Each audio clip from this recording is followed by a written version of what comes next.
Você sabe que o livro de Gênesis não fala só sobre a criação do mundo, né? Esse é um livro que vai tratar tanto a identidade do propósito de toda a humanidade, como também o início da aliança de Deus com o povo de Israel, quando ele escolhe Abraão e todos os patriarcas para darem início a essa nação que abençoaria toda a terra segundo a palavra de Deus. E hoje é o dia para você entender definitivamente sobre o que fala o livro de Gênesis, como ele está dividido, quem escreveu, quais são as críticas que fazem esse livro. Ele realmente teve a intenção de combater o evolucionismo. Então já se inscreva aqui no canal para você não perder todos os livros da Bíblia. Nós trataremos aqui hoje começando com o livro de Gênesis. E aí a gente já vai começar com um problema, porque aparentemente para muitas pessoas o livro de Gênesis não é um livro literal. Então ele é um livro de ficção, ele é um livro de fábula, é um livro que conta uma história que não existiu só para trazer uma ideia, para trazer uma lição. Sabe a moral da história? E a pergunta que fica é, será que isso é verdade mesmo? Tanto a tradição judaica quanto a tradição cristã, ela vai entender que Moisés é o autor do livro de Gênesis. Não só de Gênesis, mas de todo o Pentateuco, que são os 5 primeiros livros da Bíblia. Gênesis, Êxodo, Levítico, Números e Deuteronômio. Moisés começou e terminou a escrever o livro de Gênesis enquanto o povo estava no deserto, peregrinando rumo à terra de Canaã. Então depois que eles saíram do Egito, passaram pelo Mar Vermelho e estão a caminho do deserto, é quando Moisés decide escrever esse livro para não deixar o povo de Israel esquecer duas coisas. Primeiro, que todas as histórias dos deuses e das religiões pagãs que eles conheciam no Egito eram falsas. Então diversas cosmogonias. Cosmogonia são as formas que várias tradições definem como o universo e como o mundo foi criado. Então Moisés não quer que esse povo continue acreditando nas histórias falsas das religiões egípcias.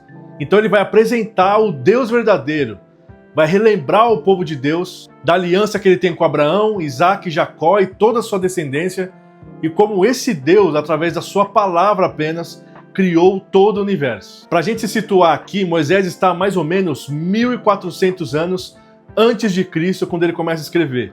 Já o livro de Gênesis, a gente começa a contar ali a partir de Abraão, mais ou menos 1900, 2000 anos antes de Cristo. Antes disso, é praticamente impossível a gente tentar cravar uma data, porque nós não sabemos. Desde a criação até Noé, Torre de Babel, é muito difícil a gente calcular, mas é muito provável que seja muito anterior à história de Abraão. Então por que é tão importante a gente definir tanto o autor do livro de Gênesis quanto o tempo em que ele foi escrito? Existe uma teoria chamada hipótese documentária que vai negar que Moisés é o autor de Gênesis e também de todo o Pentateuco. E por que nós não acreditamos nisso?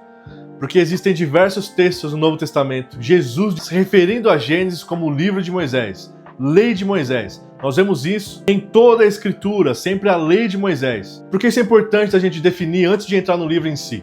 Porque se você diz que Moisés não escreveu o Pentateuco, Jesus no Novo Testamento diz que a lei é de Moisés, a gente começa a criar um movimento de relativizar as verdades da Escritura. Então, ao invés de nós acreditarmos que a Escritura é a palavra de Deus, a gente começa a acreditar que ela contém a palavra de Deus. Então, algumas partes são, outras partes não, podem ter erros, a fala de Jesus pode estar equivocada, a fala de alguns dos apóstolos, de alguns dos profetas, pode ter alguns erros ali. Isso faz com que aos poucos, ao passar do tempo, a gente não acredite mais que a Bíblia é inspirada por Deus e não contém erro, porque é a palavra de Deus. E é o que tem acontecido muito, e por isso nós precisamos defender a nossa fé, defender a tradição que diz que Moisés é o autor do Pentateuco. Para a gente entrar agora no contexto histórico do livro de Gênesis, a gente precisa olhar para trás, o Antigo Oriente Próximo, e entender que tanto o que se passa no livro de Gênesis, quanto a época em que Moisés escreve o livro de Gênesis, era uma época de grandes civilizações nascendo e outras até já instituídas, como o Egito, por exemplo. Os acadianos, os sumérios, que a gente está falando aí de 2, 3, até 4 mil anos antes de Cristo. Se a gente observar Abraão, por exemplo, ele vivia na cidade de Ur, que era uma cidade extremamente avançada. Era um povo próspero, era uma civilização até complexa, já tinham as escritas cuneiformes. Quando Abraão escuta a voz de Deus e decide abandonar a cidade de Ur dos Caldeus e toda a sua família para ir até Canaã, ele está abandonando uma das maiores cidades do seu tempo, uma das cidades mais avançadas do seu tempo, para ouvir a voz de Deus. Isso mostra para nós como a decisão de Abraão não foi uma decisão tão simples e tão fácil. Porque mesmo ele sendo rico, ele estava em uma das cidades mais ricas. E abandonar isso para ir para um lugar onde não tinha nada, apesar de ter uma grande possibilidade de riqueza, Canaã não se comparava com a cidade de Ur. Isso mostra a fé de Abraão e como ele realmente se desprendeu de tudo aquilo que ele tinha para poder ouvir a voz de Deus. E por que é importante a gente mencionar todas essas civilizações antigas? Porque o livro de Gênesis, ele vai contra todas as religiões dessas cidades, dessas grandes cidades, desses grandes impérios. Porque enquanto todo mundo acredita numa religião politeísta, que significa que existem muitos deuses, existe o Deus da natureza, existe o Deus da chuva, o povo de Israel, através do livro de Gênesis, acredita em um único Deus que domina e, além de criar, controla todas essas coisas. E esse posicionamento para essas civilizações antigas era algo extremamente inovador que não existia. Então Gênesis é uma proclamação que, em meio a impérios poderosos, ricos e prósperos da antiguidade, um pequeno povo que acredita em apenas um Deus conseguiu proclamar e adorar esse Deus em meio a tantas provações e a tantas ameaças ao seu redor. Caminhando agora para as doutrinas, Gênesis não vai falar apenas da criação do universo, da criação de um povo escolhido por Deus, mas ele vai falar e vai inaugurar diversas doutrinas importantíssimas e essenciais que estarão em toda a Escritura até o final. A doutrina de Deus, da criação, do pecado, da redenção, da graça, da providência de Deus. É o livro de Gênesis que vai mencionar a primeira vez o Messias, aquele que virá para livrar o seu povo do pecado e da escravidão do pecado. Um livro que vai falar das alianças de Deus, aliança com Adão, aliança com Noé, aliança com Abraão, que vão definir praticamente todo o rumo da Escritura até o final. Então Gênesis é fundamental. Há quem diga que sem Gênesis toda a Escritura seria derrubada como um castelo de cartas, porque ele vai traçar todas as bases e praticamente todos os livros da Bíblia vão mencionar alguma doutrina que foi iniciada no livro de Gênesis. Então a gente já viu que Moisés é o autor de Gênesis, ele se passa em mais ou menos 2000 a.C., a partir de Abraão.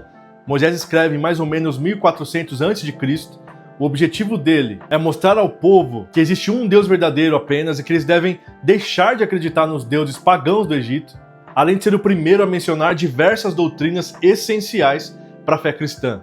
Então pega a sua Bíblia aí que a gente vai agora abrir no livro de Gênesis e vamos começar a definir como esse livro é dividido. Então você tem 3 formas de dividir. A primeira forma, do capítulo 1 ao capítulo 11, é uma história mundial. Então não existe uma nação, não existe um império, nós estamos falando de uma história geral da humanidade. Então a gente tem a criação de todas as coisas, o pecado que atingiu a todos, o dilúvio que atingiu toda a humanidade, a Torre de Babel que dividiu todos os idiomas que vão definir os idiomas de toda a humanidade até hoje. E do capítulo 12 até o capítulo 50, que vai contar a história dos patriarcas, capítulo 1 ao capítulo 11, uma história geral de toda a humanidade, de todo o planeta, e capítulo 12 ao capítulo 50, uma história mais local dos patriarcas que vão dar origem ao povo de Israel. Uma segunda divisão bastante possível é você detalhar mais a história dos patriarcas. A gente continua dividindo o capítulo 1 ao capítulo 11 com uma história geral de toda a humanidade, mas do capítulo 12 ao capítulo 25 temos a história de Abraão, do 25 a mais ou menos 27 e 28 a história de Isaac, e até o final da escritura a história de Jacó, também com a ênfase em José a partir do capítulo 37. E uma terceira forma, que é a que eu mais gosto de dividir o livro de Gênesis, é por essa palavrinha chamada Toledot. Toledot é uma palavra que significa esta é a origem de, e aí vai dizer alguém. Então pega a sua Bíblia aí, a gente vai ver agora todas as Toledot, que são a divisão do livro de Gênesis. Capítulo 2, versículo 1, essas são as origens ou as gerações do céu e da terra. No capítulo 5, este é o livro das gerações de Adão. Capítulo 6, versículo 9, essas são as gerações de Noé. É a terceira divisão. No capítulo 10, versículo 1, essas são as gerações dos filhos de Noé. No capítulo 11, versículo 10, essas são as gerações de Sem. Sem é um dos 3 filhos de Noé, Sem, Cã e Jafé. Sem é aquele que vai dar origem ao povo de Israel. Por isso os israelitas são semitas. É por isso que hoje a gente chama aquelas pessoas que odeiam Israel, as nações que desejam destruir Israel, as pessoas que apoiam, de antissemitas. Vem de Sem, que é um dos filhos de Noé. E ele é a quinta Toledot, a quinta divisão do livro de Gênesis. No mesmo capítulo 11, versículo 27, essas são as gerações de Terá, que é pai de Abraão e o primeiro que Deus se manifesta para poder estabelecer e criar a nação de Israel. Pulando para o capítulo 25, versículo 12, essas são as gerações de Ismael, filho de Abraão com Agar, a escrava de Sara. No mesmo capítulo, versículo 19, essas são as gerações de Isaac, que é o filho da promessa de Abraão com Sara. Mais um salto lá para o capítulo 36, versículo 1, essas são as gerações de Esaú. E no capítulo 37, versículo 2, essas são as gerações de Jacó, que é aquele filho de Isaac que vai levar a promessa do Messias. Pense duas coisas que são importantes. Primeiro, apesar de José ocupar uma grande parte do livro de Gênesis, a história de José ela está dentro das gerações de Jacó. Então a história de José não é a história de José, mas sim a história de Jacó, porque ele é uma geração de Jacó. Segunda coisa importante, por que essa linhagem ela é tão importante na Escritura?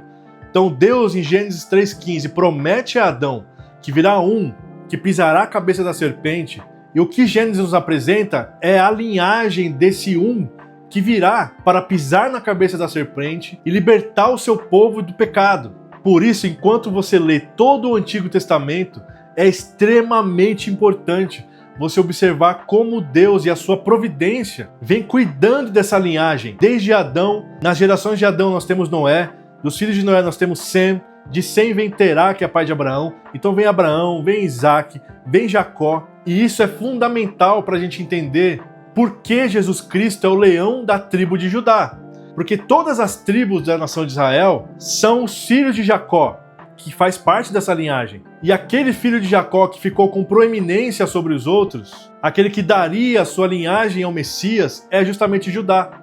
Por isso que Jesus é o leão da tribo de Judá. Judá vem de Jacó, que vem de Isaac, de Abraão, de Terá, de Sem, de Noé, de Adão. Então essa linhagem é essencial para que a gente sempre fique de olho, porque ela corre vários riscos durante toda a história e a providência de Deus vai controlando para que ela sempre permaneça viva, para que Cristo nasça dessa linhagem. Então o livro de Gênesis começa já falando de Cristo desde o seu início. No capítulo 3, aquele que virá para pisar na cabeça da serpente é o próprio Cristo, e a serpente vai ferir o seu calcanhar, que é a cruz e todo o sofrimento e todos os pecados que ele carregou por nós. E o livro acaba de uma maneira maravilhosa, porque todo o povo, que era a família de Jacó, está passando fome, com dificuldades, porque há uma fome muito grande na terra, e Deus, através da sua providência, levanta José para se tornar governador do Egito, e agora governador do Egito, toda a sua família, todos os hebreus, vêm para o Egito serem salvos. E é então que eles ficam 430 anos naquele país como escravos, e na saída é quando Moisés começa a escrever o livro do Gênesis. É um livro fundamental, é um livro indispensável, é um dos livros mais importantes da Escritura, porque dá as bases de doutrina, de contexto histórico, de origem, de tudo aquilo que nós vemos até Cristo. Eu fico muito feliz que você tenha estudado comigo esse livro, fico muito feliz que você tenha ficado até o final desse vídeo para aprender e ser edificado através do livro de Gênesis. Não se esqueça de assistir o primeiro vídeo, o link está aqui na descrição, que vai fazer um panorama da Bíblia inteira, para que aí então faça muito mais sentido quando nós vamos fazer o panorama de livro por livro da Bíblia. Muito obrigado, até a próxima e Deus abençoe você.